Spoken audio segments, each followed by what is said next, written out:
Do you have any questions, please? The first channel, yes. This is the second medical conference on Eurasian security. How do you assess its level, its participants, its relevance, and whether it can be considered an analog, yes, of the Eurasian one, such a Eurasian Munich Con? Well, you know, we're not trying to copy anyone. Of course, attendance is an important element of the significance of the event, and the number of participants has increased compared to last year. The number of countries that are represented here has increased, primarily through academic expert circles, but several ministers whom I mentioned, and the People's Republic of China, in the person of the Special Representative for Eurasian Problems, and the Syrian Arab Republic. The Minister of Foreign Affairs is involved, as well as the Minister of Foreign Affairs of Hungary, and the Deputy Prime Minister of Serbia.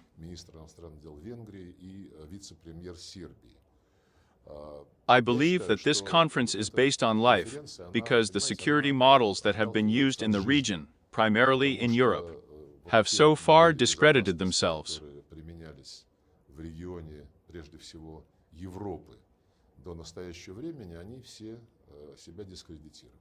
They have not added security.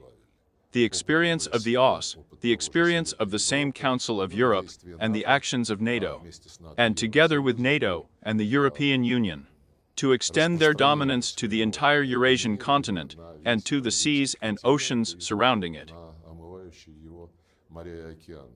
Therefore, a continent-wide process, it was brewing, and now it has materialized in the form of the Minsk conference. It will be an annual one. The President of Belarus said this very clearly today. We will prepare a document for the Minsk Conference on Eurasian Security, which we will distribute among the participants and among other states of the continent, which will be devoted to diversity and multipolarity. First of all, on the basis of the principle of sovereign equality of states. On another basis, it is pointless and useless to look for any schemes. I have already referred to the experience of Euro-Atlantic configurations. They prove that it is necessary to conduct business in a different way, without bosses, without leaders, without wingmen. Peter Jarda, Hungarian foreign minister, said at his speech today that the main problem of the world is that big countries, big powers do not talk to each other. I wanted to clarify, but in principle we discussed it with him later. It's not that all the big countries have decided not to talk to each other. The problem is that one big country, one big power, does not want to talk, but wants to dictate. Here, probably, briefly about the essence of what is happening. As for comparisons with the Munich Security Conference, we are not holding these events in order to compete with someone. This is about the same as President Putin in Kazan answered the question whether we consider the BRICS as a counterweight to NATO or some other Western structures. He said, "We do not oppose anyone. We focus on the tasks that we see from the point of view of creative interaction with partners who share our interests." Approaches.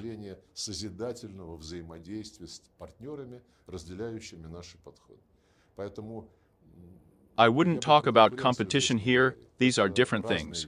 The Munich conference has been a closed structure for some time now, where only those who agree with Western leaders are invited. And any country is open to participate in the Minsk conference. Sergei Viktorovich, just to the question of participation. Has Minsk discussed with Moscow the possibility of Ukraine's participation in the current conference? What was Moscow's position? And after the questions about Alexander Lukashenko's speech today, he said that now, if we agree now, the Russian-Ukrainian conflict may end in a draw.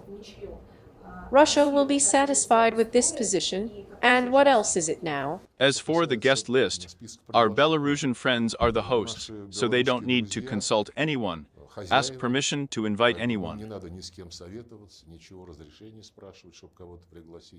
As far as I know, no invitation was sent to Ukraine. I honestly wasn't interested, but it would be known. Well, it was probably done, the invitation was not sent, because it is clear to everyone that the Ukrainian regime is developing in a completely different plane now and cannot and does not want to talk about any security concepts other than joining NATO or acquiring nuclear weapons. And the second question was about how to conduct an agreement. It's pointless to guess.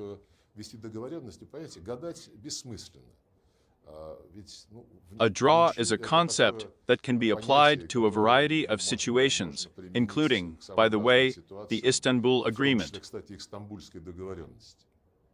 It all depends on that. A draw, it seems to me, does not convey a little the need to ensure that the interests of each side are reliably secured, including on a continental scale. Надежно обеспечить интересы каждой стороны, в том числе и в общеконтинентальном масштабе. And the reasons are well known to us. Alexander Grigoryevich mentioned today the actions that the Kiev regime took after the coup to exterminate the Russian language in all spheres of life. As you know, the canonical Ukrainian Orthodox Church is banned. None of the states that put forward certain initiatives on the Ukrainian crisis mentions this at all. I have already referred to it today, and I want to emphasize this once again. When, at the beginning of the 23rd year, Chinese President Xi Jinping put forward his Global Security Initiative, a separate paragraph was very clearly formulated there, which states that in any conflict, it is necessary to concentrate on eliminating its root causes.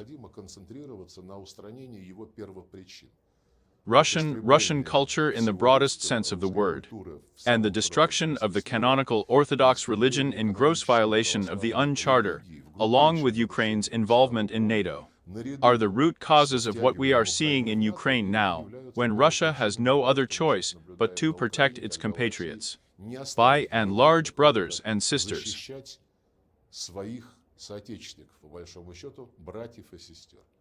And this, I believe, is the main problem of the numerous ideas that are being spread, in the context of finding ways to resolve the Ukrainian crisis.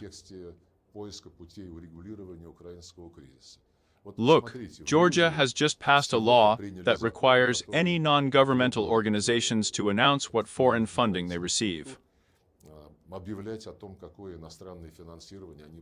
Look at the reaction of Brussels. The hysteria has begun.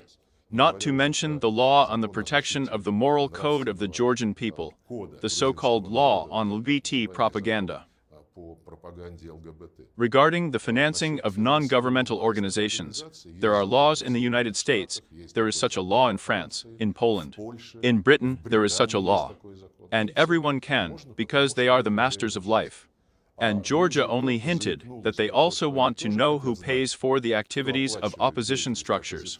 It was ostracized in the sharpest way. And in Ukraine, not just some innocent law requiring transparency has been adopted, but a series of laws prohibiting the Russian language and the Orthodox Canonical Church. Has anyone made a peep in Brussels on this topic? Nobody. When we say victory will be ours, victory must be for justice. And when the conditions for ensuring justice are clear, first of all for these people, whose ancestors have lived and mastered the corresponding lands for centuries, then it will be possible to look for some term to describe the outcome of this crisis. Turk. Hello. Britain reports that it will increase its military budget annually by £3 billion, pounds sterling. This money will be used to support Ukraine as long as it needs it. Do you think now Zelensky is paying money? I don't know. I'm not used to climbing into other people's pockets, but they constantly say that we will support Ukraine as long as it takes.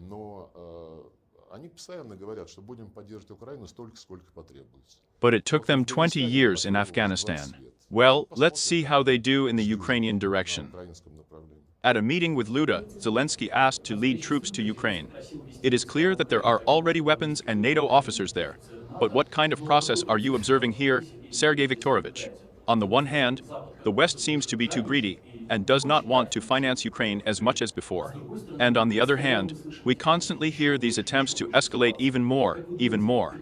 How long do you think Washington is ready to go? I can't get into other people's pockets as well as into other people's brains. Zelensky, what he says confirms every time his complete inadequacy. Inadequacy both as a politician, in which he tries to present himself, and inadequacy as just a normal person.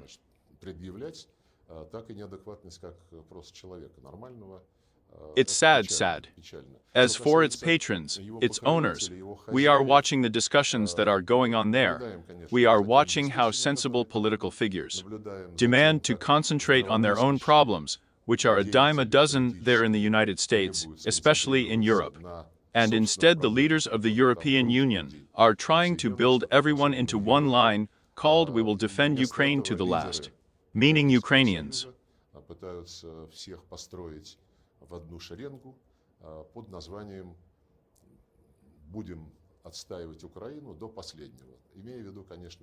I don't think that the problem of the participation of foreign armed forces in the Ukrainian conflict is of any serious importance.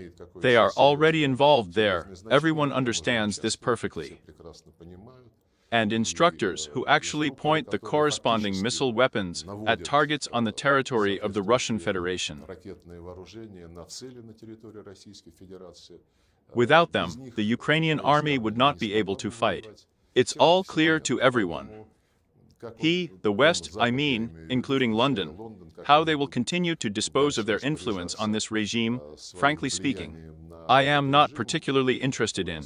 We know what we are trying to achieve. We will achieve it one way or another. The final question is, what? The American media reports that Zelensky's secret frequent plan and the request for the supply of Tomag missiles will be updated. What is your position regarding the continued withdrawal of sanctions from the Kiev regime, and what will be Moscow's reaction if Washington supplies these missiles to Ukraine? And again, we cannot do fortune-telling on coffee grounds, especially fortune-telling on the substance that the President of Ukraine sometimes uses, but we know that his demand for tomahawks caused consternation in Washington.